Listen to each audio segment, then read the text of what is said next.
Thomas Granger was one of the wealthiest ranchers in the valley, a man respected for his vast lands, fine horses, and unyielding will. Yet, beneath his rugged confidence, Thomas carried a loneliness that money could never fill. Widowed for years, he longed for companionship, but not from someone chasing his fortune.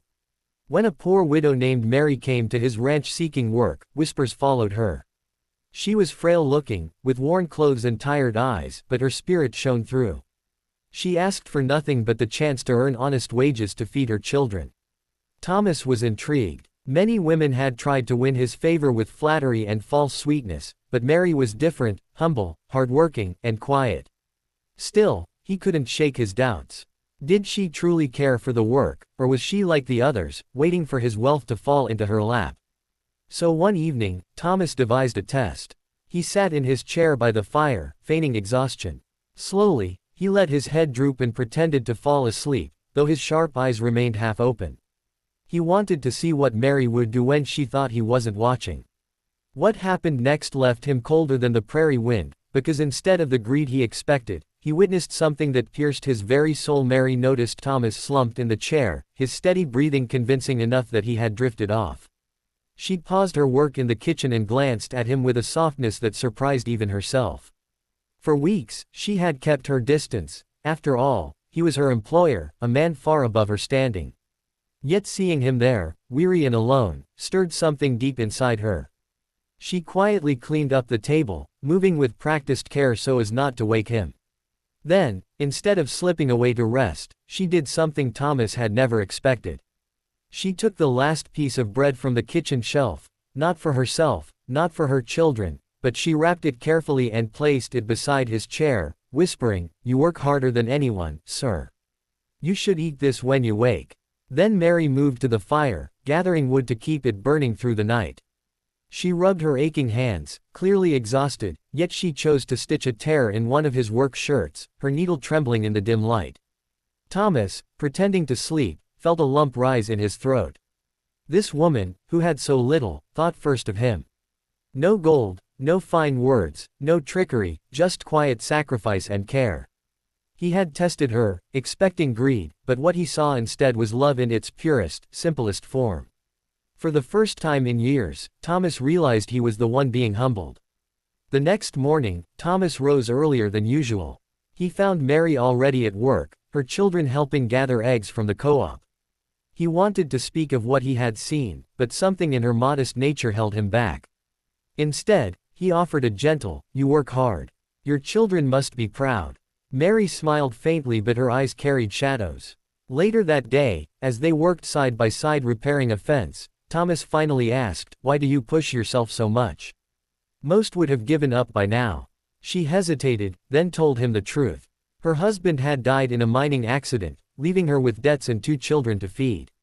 She had knocked on many doors, but most ranchers turned her away, calling her a burden.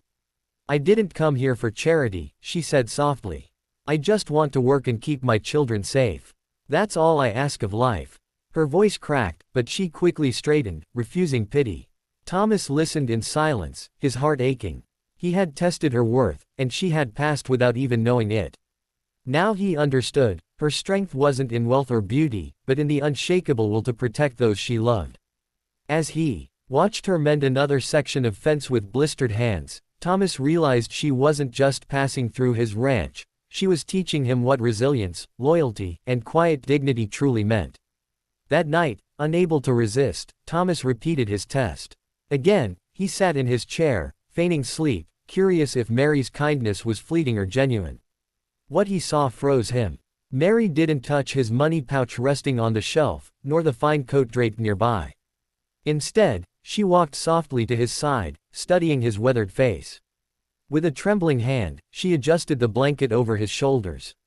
Then, in a whisper meant only for the night air, she murmured, "You're not as cold as you pretend. I see the loneliness in your eyes. God bless you, Mr. Granger." She thought he was asleep, but her words pierced deeper than any knife. For years, Thomas had built walls of wealth, power, and pride, hiding his emptiness. Yet this widow, with nothing to her name, had seen straight through him. He couldn't move, couldn't breathe. He felt stripped bare, humbled by the quiet tenderness of a woman society called poor. At that moment, Thomas understood the truth. He had set a trap for her heart, but it was his own that had been caught. The next morning, Thomas could no longer hide. As Mary prepared breakfast, he said softly, "I wasn't asleep last night." She froze, her cheeks flushing. "You heard me." Thomas nodded. "I heard everything. And I saw everything, the bread, the mending, the prayers. Mary, you gave when you had nothing left to give.